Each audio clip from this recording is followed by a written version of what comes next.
All right, good evening. Welcome to the Human Resources and Labor Relations Subcommittee. Madam Clerk, please take the roll. Chairperson Clark? Here. Mr. Dakota? Here. Ms. Martin? Here. 3 present. In addition to the subcommittee, I would like to acknowledge Mayor Leahy is also here. Okay, Dr. Hall, I want to turn it over to you to go through the agenda. We're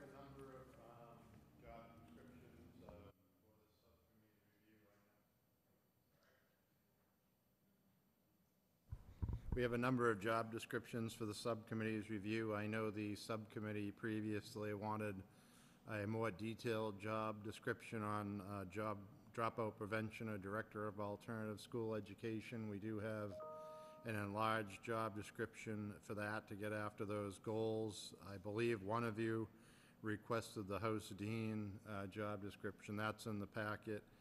And we have the community schools manager job description, which was requested to be discussed at the next personnel subcommittee. Then we have a number of job descriptions from McKinney-Vento Services. And then lastly, if you don't mind handling this first, there's an idea which I think will be great for the students, but to have a certified athletic trainer available after school to staff the weight room to help children and athletes and maybe even staff with wellness and proper weightlifting technique.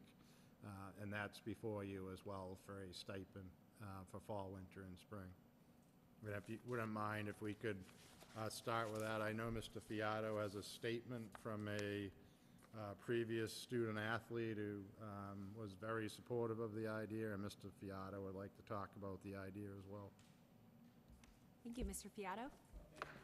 So I'm here to discuss the idea of a strength and conditioning coach or a strength and conditioning staff person. It would be a staff person from the high school, and we'd be looking for that person to manage the weight room area after school. As we come back from this pandemic and welcome our students back in person, not only are we looking to increase academic supports after school, we're looking to increase social emotional wellness, and a big part of that is through physical fitness, not just for our student athletes, but for all students. And as Dr. Hall said, I think it would be good if I start with a statement from a former student who just graduated in June. He's now a freshman at Valparaiso in Indiana. He's a Division I football player. He came into my office, kind of just called up and said, "Should be a green line, green button, just push the button." Oh, I'm sorry. Ooh. Thank you. Back in June, George Dristolaris called the school and he said, "Mr. Fiat, I'd love to talk to you about this opportunity." As a graduating student, I had a lot of opportunities through my family to engage in personal training, but my peers don't have that luxury. So I want to read what he wrote. He texted this to me last night. I invited him to come, but he's at school right now at football camp in Indiana. And he gave me permission to read this. "Hi, my name is George Dristolaris, and I'm a recent proud graduate of Lowell High School, class of 2021. I'm now currently attending Valparaiso University to study sports management and play football at the Division I level. Sadly, I could not make this meeting due to fall football camp at Valpo. For this meeting, I wanted to voice and share an opinion and recommendation that I think would benefit Lowell High School, its students, and possibly its faculty and staff. The creation of a strength and conditioning coach position for Lowell High School. As someone who's had to outsource their athletic training, I understand and appreciate how fortunate I was to be able to do so. However, I know students within Lowell High School do not have the same opportunity as I've had. Throughout the years, I've spent thousands of dollars on training and preparation, not only for college, but for high school sports as well. Giving the entire Lowell High School student body access to strength and conditioning coach and the entire Lowell High School student body can give these students not only who can't afford a trainer or gym membership a place to get and stay in shape, both physically and mentally. This would be for students, athletes, and anybody in between. A strength and conditioning coach and program can not only be beneficial for the Lowell High School student athletic program, but also for the entire community, and give students a place to go right after school. to help stay out of trouble. I think now is a great time to implement a coaching and training program to Lowell High School with the opening of a new school in post-COVID-19 era. A new conditioning coach and program, without a doubt, will certainly complement a newly built and renovated state-of-the-art high school as well as the athletic program at Lowell High. Thank you for your time, and I hope you can seriously consider this recommendation. George Dristolaris, class of 2021. So the position would be an after-school position, looking to utilize our staff, anyone that would want to apply. But what I think makes this program unique and special is that we'd want the person to be certified strength and conditioning specialist, and there is a program that a staff member can go through. It's relatively affordable. I do have money in my professional development account to be able to pay for it. The support that I'd be looking for, or the support through the UTL and through the school committee, would be funding the stipend. We potentially could look at the current student activities accounts and to really do an examination of what programs after school are the most popular and which ones are not what don't currently have high levels of enrollment. And I think this is an opportunity to revisit those after-school programs. Which programs are maybe just not of interest to students? We need to resurvey students to see what their level of interest is. I do think there's a huge, based on students who have spoken to me and through George's communication, he has mentioned to me that many students have talked to him about this over the years. I don't know if it was ever brought up as an opportunity, but I wanted to represent George and his classmates and former students' needs and desires to bring this type of training on board for staff and students, namely for any student who wants to stay after school. Many of our students cannot afford a gym membership or have transportation to go to a Planet Fitness or another gym. The other piece that we're looking to do is keep students longer in school, increasing the school day. And we know that when students are in school, they're doing good things and they're not in the streets doing things they shouldn't be doing. So there's multiple levels and layers of benefits to this opportunity, in addition to providing students with state-of-the-art and evidence-based training. So I would be looking into using not only the weight room, but potentially the field house, bringing students in for stretching, yoga, pliability, not only just weight training, but state-of-the-art and up-to-date training techniques through these trained staff people. And we'd be looking at different terms, so I would look at a first term, second term, third term, to be able to get some different coaches in there or different teachers in there who have the coaching background or the certification, and provide students with a wide range of those types of opportunities. I'd also be looking at bringing in some interns to work alongside who might be trying to get a certification in this area or from local universities who we're trying to get building their resumes to for those young people that might be looking for a career in sports management or strength and conditioning or as a sports trainer. And like I said, we'd be looking at assessing the student needs, so I'd be interested in, if this was taken into consideration, surveying the students. Number one, what are the types of things they'd like to see? And number two, what time of day would be best? Because there could be an option for an AM and a PM, and we may be able to mix it up a little bit, give students some flexibility to do some before school who have to work after school or who do have other commitments. And if it was a 4 or 5 day a week program, provide some options, not only with time, but also with types of activities that they can do. I think that's enough. That's it for right now, but however, I don't know how the questioning works. Mr. Dakota? Thank you, Madam Chair. I think it's a much-needed position to be put into the high school. I think it's great to come back to what you had just said a few seconds ago, was it's much better to have them involved with constructive activities as opposed to destructive activities if they're not in school and doing something constructive. And I do want to point out that we did, Jim and I did look at, and as did Mr. Thornton, looked at the after-school activities that are in the high school. I think it can stand looking at it again to evaluate just which groups have participation, at what level and how many and for how long. There are some that are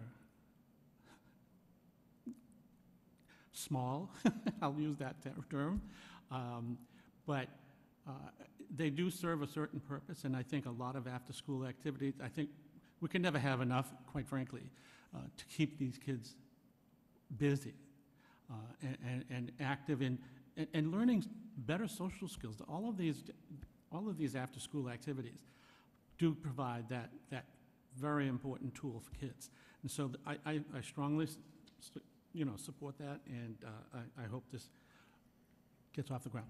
Thank you. Thank you. Ms. Martin? Thank you very much. I'm certainly very comfortable supporting this, also. My only question would be is that, kind of in hearing your description and kind of the way this would kind of work programmatically, it doesn't necessarily seem like that's what's emphasized in the job description, because the job description is pretty tied into current athletes and supporting coaches, all of which is, important, but the idea of running this kind of a extracurricular kind of conditioning program for students who may not necessarily be participating in already on a team, that doesn't feel as strongly reflected in this. So I think what you're describing is great, and I think, again, I agree with my colleagues that, we need to have as many different hooks as we can that can get kids interested and engaged, and I can see this being, a compelling thing for, certainly for established athletes, but being able to kind of create programming for those students who may not be already affiliated with the team, that they would have access to this as well. Again, just not reflected as much in this. As you're developing the kind of program guidance and whatnot, it would be great to see that emphasized a little bit more. Thanks. Yeah, I want to emphasize this would be available for all students, so if that's not reflected, we can certainly make those adjustments. Mr. Dakota? Well, I was going to follow that up with just what you just addressed. I think that we need to make it available to the entire student body, even if they're not on a sport team. It can spark an interest in something they had no idea, just in the training portion. I think it would be a really important thing to have. And especially after pandemic hitting and not being able to do much of anything, anything is going to be a plus at this stage. So I'd like to include staff options for involvement in that, because it's, number one, an opportunity to build relationships with students and also have access to, the more the merrier. I think, the space is conducive to allowing this type of involvement from a wide range of participants. That was just, my question was going to be on space capacity, and I also thought I heard you say that you're thinking that this is opportunity for more than one staff member? Yes. Are you thinking, is it one staff member per season, so it might rotate? Yeah, right now, one staff member per season, but I'd be looking at supplementing it with interns from local universities and get that word out. I think it would be a great volunteer opportunity for college students who are looking to build a resume in athletic training. And I'm pretty sure and comfortable with our networks, with our athletic director and our coaches, and bringing back alumni to service as mentors and volunteers. Any additional questions, Ms. Doherty? Yes, and I didn't get to hear your entire presentation, so I apologize if you covered this, but I wanted to just comment. Under essential duties and responsibilities, you've listed 10, but they all seem very much focused, as my colleague mentioned, on current athletic programs and current student athletes. So I might be missing the second page, but that would be an issue for me in terms of how many students do you think would be involved in this? I mentioned that we plan on, if this was taken into consideration, I'd survey the students as soon as possible to get a sense of what the level of interest would be. And if we had to, we can do some sort of a Google sign-up sheet and do it on a first-come, first-served basis. We could end up with large numbers of students and would have to really balance that out. And that would be a good problem to have. Right. But in other schools, I know that they can sign up on a Google Doc, and then that's first-come, first-serve. And then we have their information, and even can start to assess what their needs are and what they want to do. What types of workouts would they be interested in? Because it's certainly not going to be something where we can do customize 30 different workouts, But if we're offering a menu of workouts throughout the week that students can learn, adapt, and even do on their own at home or in a gym when they pick up these skills from the trained certified instructor. But I just continuously want to emphasize, and I apologize if it's not reflected, that this is for all students. Okay, and I do love the idea of using current students, you know, at college-level students who maybe have their fitness certification, I forget what that's called, but it's something like that, right? Personal trainer. Yep. Personal trainer certification, because I think that it provides a dual win for our students to see a young person, a college student, helping them, and just to start thinking, you know, maybe this is a career path that I could consider. So I do think it sounds like a good idea. I would like to see, I guess, when we go before the full committee, maybe a more fleshed out job description that Certainly. mirrors more what you've said tonight than what's on the paper. Because I think when you look at a job description, you list priority responsibilities, that's what you're looking at. You know, what is the person going to be doing, and where that falls on the list, or if it's even on the list, reflects the actual job. So thank you. Mr. Dakota? Thank you. Do you foresee the possibility of needing two? I think that's a good question, 2 at a time. If we were able to assess the demand, we would then be able to determine the numbers of qualified, certified trainers that we would have on site. Typically, I would say 1 would be enough if we had some interns that could fall under the auspice of the lead teacher or the certified instructor, but we'd have to do a really good job of ensuring that they're responsible interns and that they attend and show up every day. And perhaps if we worked out an agreement with the university or a partnership that assigned us some interns so that there would be some sort of accountability through a practicum or completing hours, we would tend to maybe have better chances of retaining interns that take this very seriously. Yep. As part of a practicum or completion of credit hours. Sounds great to me. Thank you. Ms. So Martin? I'd make a motion to approve this with the recommendations to expand the job description, and then to be referred to the full school committee to vote. Thank you. Second. Second by Mr. Dakota, so all in favor? Aye. It's very dramatic. Yes. Okay, thank you, Mr. Oh, Fiata. thank you. I'd recommend that we move on to the Director of Alternative School Education proposed job description. Is Ms. Desmond still over there? All right.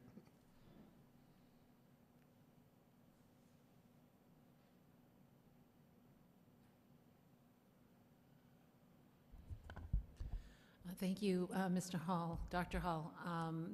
Within the packet is the revised job description, so this particular position came forward at one of our previous subcommittees in June, and we agreed to go back and revisit the job description so that it would be more reflective of the student center that's going to focus on re-engaging dropout students and developing a roadmap to their graduation.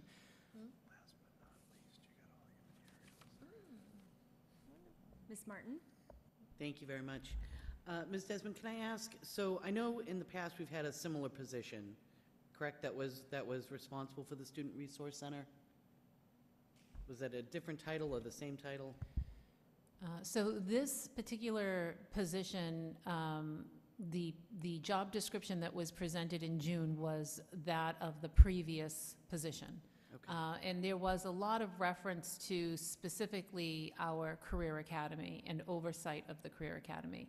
And this is not the sole focus of this position. The focus of this position would be to re-engage students who have dropped out of Lowell High School and, really figure out what program would best suit their completion of a high school diploma. And it may be the Career Academy, but it may be other things that we offer within the district. So how many programs would fall into this? The Career Academy obviously is one.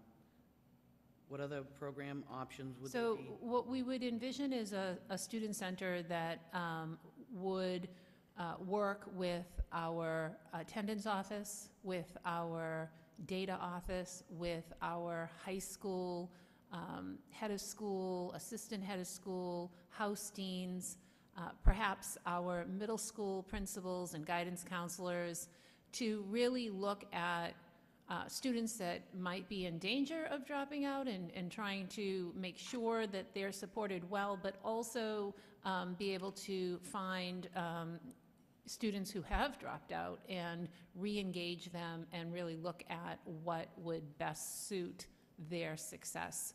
And it could be looking at our traditional high school, it could be looking at our engagement center housed at the Career Academy, which has a different model of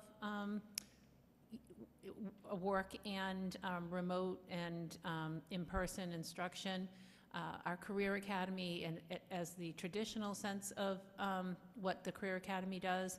And so we want this position to really be able to facilitate work amongst all of those departments, but it's not going to be a position that has oversight of or evaluation of those departments, if that makes sense.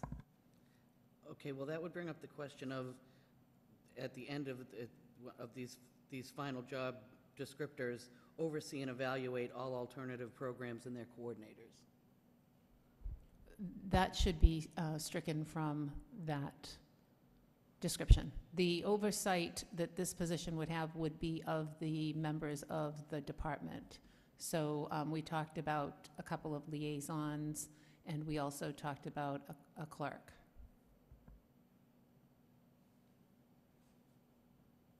So the person wouldn't necessarily be directing the alternative schools. Not necessarily directing the alternative schools, working with the coordinators. Each of our alternative schools has a coordinator. The Career Academy, for example, has a principal, and that principal works with chief school officer. So again, it would be more coordination across all of the options for students and really working with students and families to ensure that our students are successful in reaching or attaining a diploma. Like, I'm totally behind the concept, to be clear, but I'm just trying to understand how it translates. Like, it seems to me like this is a director of the Student Resource Center position, as opposed to a director of alternative school education. Because, I mean, just the title alone to me would say that, excuse me, those principals, and again, I was looking at deeper in the job description, would be reporting to this director, but it really seems like this person is more kind of running the Student Resource Center and is more, I'd say, student-based rather than kind of administrator-based. Is that? So is this like an existing job description, job title that we just kind of tried to recycle? So I think this particular job title is what's used in other districts for this kind of work, and this is an existing job title within our LSAA. So I think we wanted to repurpose the description so that it really was geared to overseeing, as you said, that student center that's engaging families and students and really coming up with an alternative portfolio to reach graduation. And every student we re-engage may have a different track or may participate in different forms of our education, whatever we offer in our alternative portfolio. So I think that's sort of the reasoning for keeping that title. I mean, I defer to others. I mean, am I reading that wrong? So I'd listen. I would say, I think with that one edit that you identified, which might have been a carryover from the old job description where we eliminate that oversee and evaluate alternative programs and their coordinators, I think other than that, in reading through it, and with Ms. Desmond's description, which I think does tie in, I'm reading and seeing, what she's describing within this.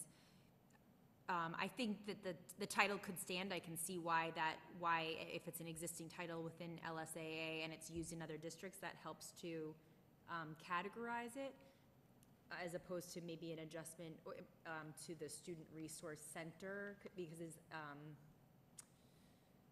if that's something that's brand new and not used across other districts, or as common, it might be an outlier. But I think with an appropriate description like we're reading here, I'm comfortable with keeping the title as is with that one adjustment to the job description. Because I agree, I think it's a critical position that we certainly need badly, reinstated, but obviously with some adjustments, based on the feedback that our group has provided, so. Your thoughts, Ms. Martin? I guess I'd just say, again, I'm looking at if these are holdover items, is the person who's running the Student Resource Center responsible for conducting a budget analysis of these of the Career Center and the Engagement Center? That doesn't seem in line. Maybe it's a holdover, but I have an idea of what the Director of Alternative Education is. And they were responsible for actually running alternative education programs. As opposed to this, which is really meant and is badly needed, a resource for students that is actively engaged in outreach and, facilitating return to school and getting students into the right program, getting them connected to other community resources, both them and their families. I mean, that's all something that I think is of great value, but I just feel like this title just doesn't, and some of these topics obviously don't jive with what that is. Would an adjustment to the title to say Director of Student Resource Center, or is that what you're? I mean, I think that's a much more accurate title, and I know that may include some extra work, but if we're creating this Student Resource Center, this work needs to happen anyway to define it, so why not do it and get, and have the job description for its director reflect what we're actually looking for. Others' thoughts or questions? Ms. Doherty? Thank you. I have a number of questions. I'm confused about the job description, too. It seems to me that it's not just the bullet oversee and evaluate all alternative programs and their coordinators, but the bullets under that, as Ms. Martin just mentioned, about a comprehensive study of alternative programs, budget analysis, developing guiding principles for alternative education for the district. That seems like those three bullets do not seem to go with my understanding of the first part of the job description.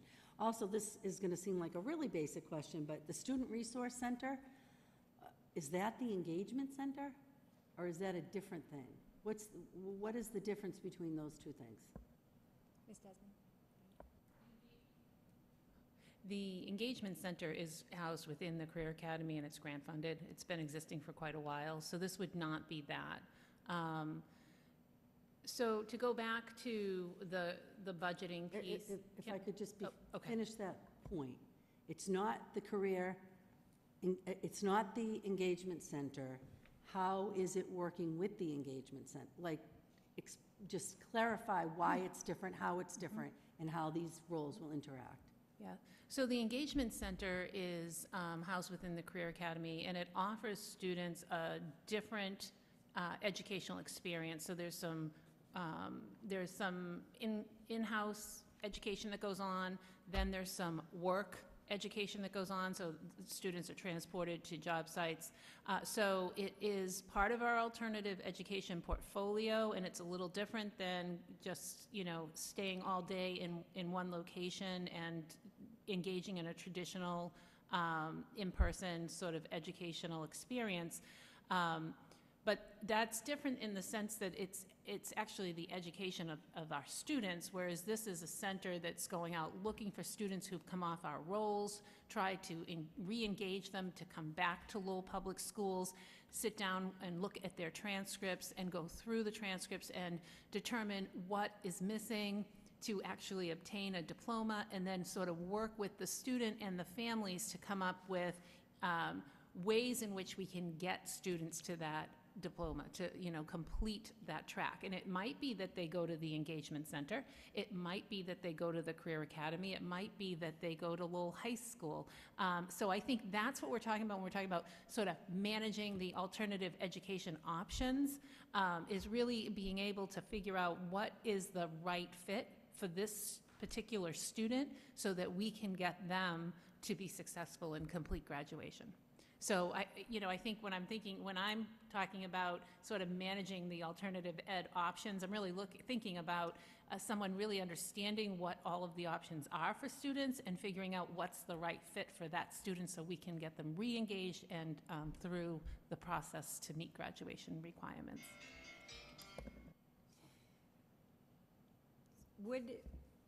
Would the subcommittee be comfortable with an adjustment to the title, as suggested by Ms. Martin, the Director of Student Resource Center, and the elimination of the second to last bullet as well, the comprehensive study of alternative programs, which is the budget analysis, or can you speak to that at all, Ms.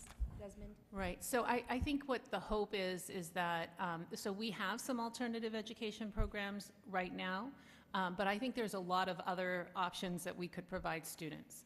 We talked about a virtual academy a while back. We did not do that this go-around, but we will have an opportunity to reapply for that next year if we want to, and that would, require not only program design, but a budget and an analysis of whether or not that would be effective for us, as well as some other things. So I think, there's always grants that are coming forward. I would think that this particular person in this position would always be really looking to seek out whatever might be out there that we can bring into district and really be able to support our students well. And there's a lot, in the Office of Teaching and Learning, we rely on lots and lots of grants. But writing grants, getting them, managing them is a lot. And so, myself and a couple of other staff do that quite often. But, I would like this position to be able to really look for those options and help us and manage the budgets for those. Understood. So it's really just perhaps the elimination of that one, which we decided was a carryover from the last job description, but really the remaining bullets, everything else stays in. And what about the adjustment to the title? That's Ms. Martin? I'm happy with the adjustment to the title. Again, I think the role that Ms. Desmond is describing is great. I didn't see anything in here about resource, about grant writing being involved in that process, so that's not reflected in this. I do still believe that to say that this position as it's being described is going to be responsible for budget analysis for programs that they're not involved in. They're making the referrals, that it's required that they understand the schools. Again, I'm seeing this as a much more student-based, student-driven position, which I think will be hugely helpful. But it doesn't sound like they're directing the Career Academy or the Engagement Center or the creation of new alternative programming, with whether we went with a remote, a new remote school, or whatever. It sounds like they're running a center badly needed to work with some of our struggling students in getting them connected to alternative school options and other options. And that just sounds like a very different thing. And these final things, guiding principles for our alternative education. Again, I think that doesn't fall within the realm of someone who's basically helping students access these alternative education programs, not directly running them or evaluating them or funding them. But I guess then I would see value, someone who is really, we're charging with connecting these students and understanding what those offerings are, our alternative education offerings, but also understanding the student perspective and what our students' needs are, whether we're meeting them with the current programming or there's a need for additional programming, and really to have an understanding of what is out there and available, what best practices are. I would see, to me, that does seem to fall under, or in my mind, would fall under a position like this. So that's where I can see that a comprehensive study of what's out there, what we have, what we might be interested in bringing in. I could see that falling under this, as in addition to what we're describing, which is really the work of connecting every student to the right fit for them. I think that would be a great thing for them to do, but I don't think that's what's described in the job description. You know, because I'm reading it, and maybe I'm wrong, as conduct a comprehensive study of alternative programs inclusive of budget analysis. To me, that's reviewing our alternative programming and doing a budget analysis of it. What you're describing is someone who's outward looking and looking at other alternative programming that may exist or may be cited in studies or maybe something we want to pursue. That's different than being responsible for studying what we have and analyzing the budget of what we do.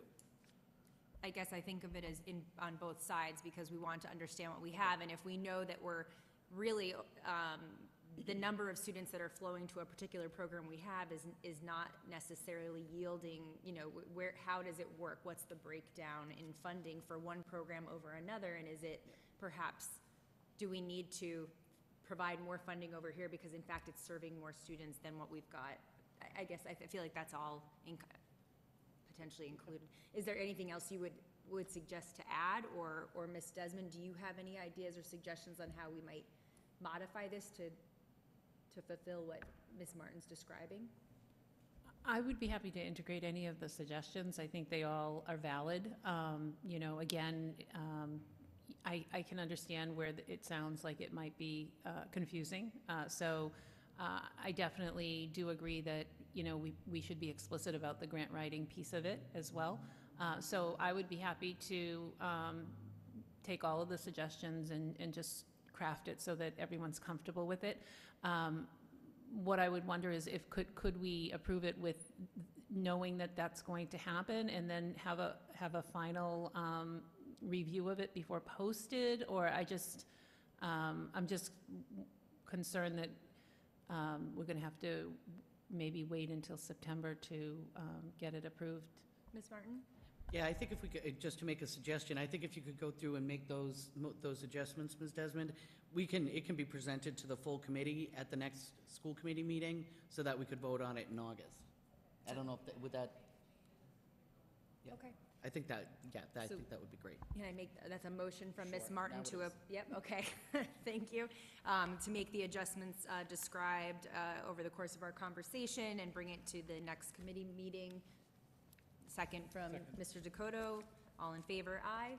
Thank you. Okay. Sure, Ms. Dory, yep. I'm just confused about how this role fits in with the organizational chart.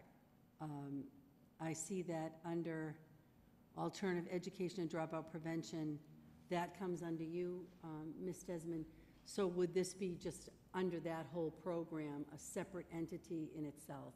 Because I think that, you know, two school committee members trying to figure out what the job description means indicates some clarity is needed. I definitely think we need more clarity. And I think how these different groups are going to work together, I have a great fear that we are in silos. You know, we have the attendance officers, we have people doing work that overlaps, and how are we going to ensure that these teams are not duplicating efforts, or that there's coordinating efforts and communicating with each other? So I think the clarity would be very helpful. And I'm assuming when the motion for the next meeting would not be tonight's meeting, it would be on the 25th. Okay, so that would give you some time to really, you know, flesh that out for us so that we're not debating on the floor what the role entails. I think that would be helpful. Ms. Desmond, it does fall into that bucket though, right? There's not an additional bucket that will be added, right? Okay, thank you. All right.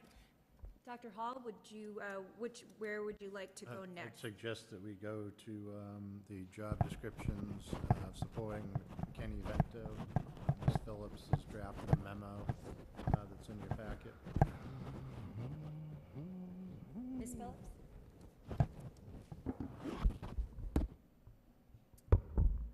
School committee members or subcommittee members, the McKinney-Vento program was awarded an additional grant through the American Rescue Plan specifically to support homeless children and youth. So the office identified two areas that currently are increasing and emerging, especially post-pandemic. And so these are all temporary part-time positions that would be in addition to the the one full-time and the one part-time current position that is supporting our 1,200 students who are experiencing homelessness right now. So the first is a temporary part-time position for coordinating transportation. Students who are experiencing homelessness do have additional flexibilities, you know, past the transportation policy, and that really takes someone coordinating outside of our regular transportation system. And so for the additional hours that will take, we're proposing up to 18 hours a week. And then we also identified a focus on high school. High school students are often harder to identify because they become more independent. And so we are proposing a part-time liaison to support the high school, not only with identifying students. That's one of the positions, is the identification, and especially on 9th grade, which is a critical year for students, setting them up for success. And then the other position is for accompanied youth, which is an additional level of need past the homeless high school student. So really, and especially with the unaccompanied youth, there needs to be an effort to identify the students, because the students aren't just waiting to, you know, express the circumstances that they're in. Thank you. Do we have any questions from my colleagues? Yep, Ms. Martin? So looking at it as a temporary position, so is that the 48-week time period? Is that what makes it temporary? No, it's based on the American Rescue Plan funding. So because it's grant funded, we're considering it temporary? That would be correct. Can we legally do that? We can condition the position on grant availability. Right, but they'd still be a full staff person with all the benefits and everything, right? Okay. I just wouldn't want them, you know, getting less than a traditional, you know, part-time employee. That'll be it for now, thanks. We have a motion to move these forward. Mr. Dakota, Sure. Ms. Martin, a second. All in favor? Aye. All right, and now we're on to the community schools manager. Dr. Hall? Yes, Ms. Phillips has provided a more detailed description than we had available at the last school committee meeting. It's in the packet.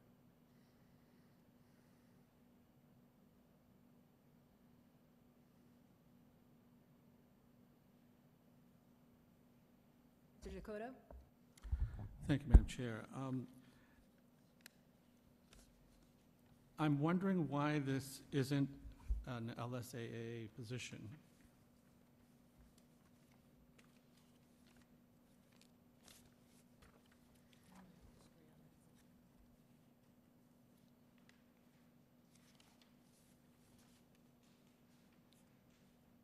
There was only one school before, though.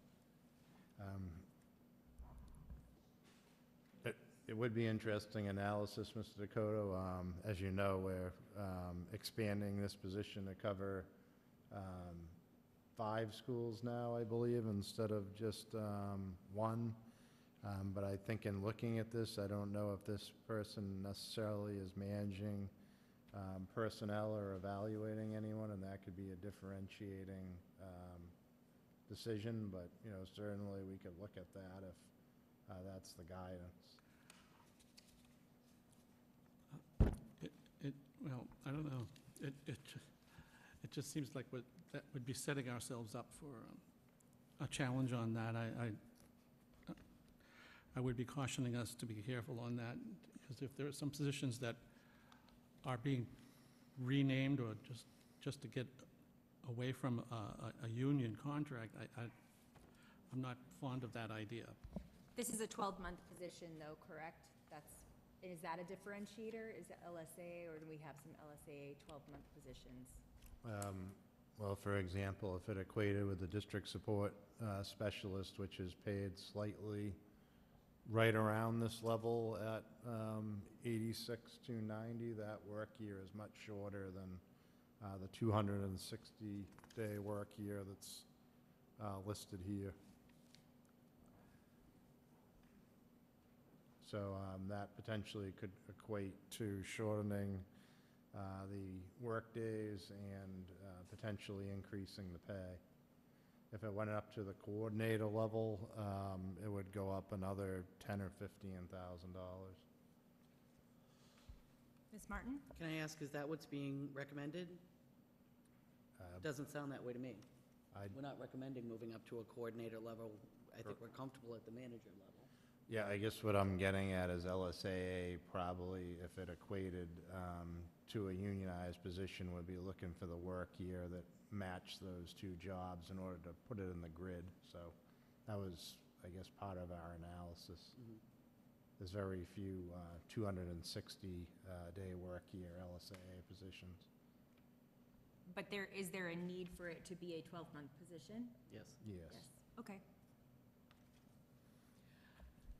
I would concur with Mr. Dakota's concern, because I do think that we should be able to place this on the grid appropriately. I do think, I think a 12-month position is necessary, but I'm confident we'd be able to place this appropriately. And, the salary, in my mind, seems appropriate for the level of responsibility that's sketched out in here. I can certainly, with the subcommittee's permission, engage LSA and then bring it back to the next meeting. Is that acceptable?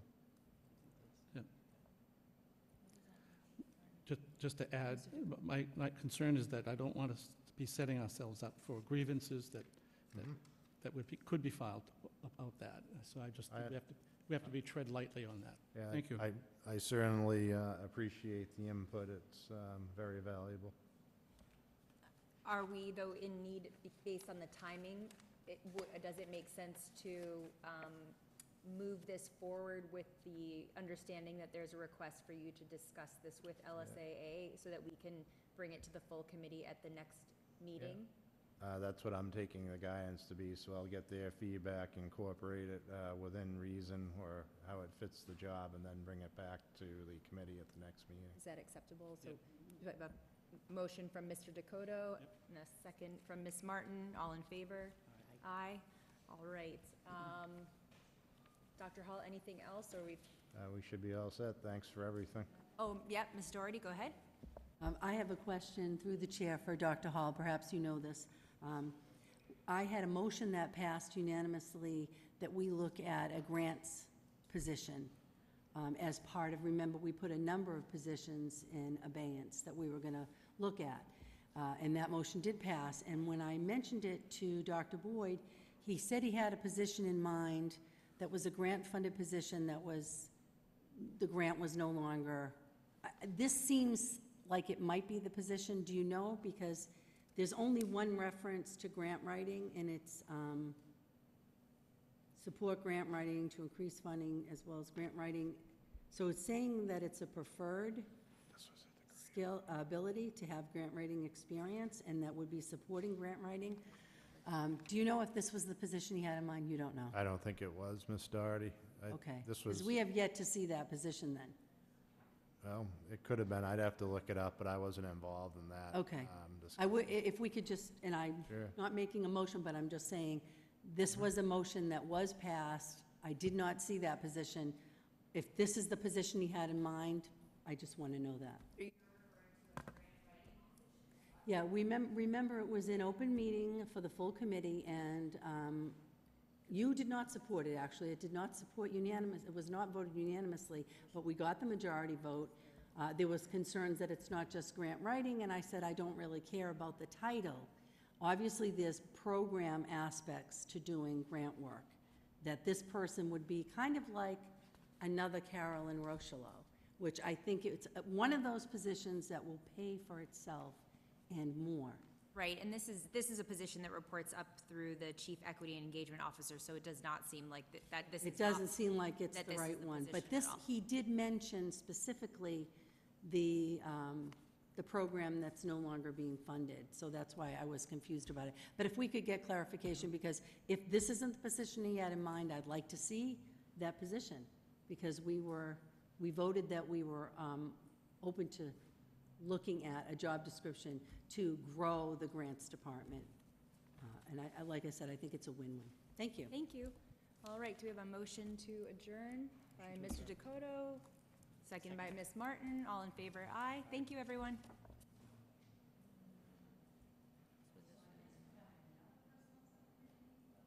All right, well, let's just add that in, and we'll plus it out next time in the memo and say it incorporates her suggestion.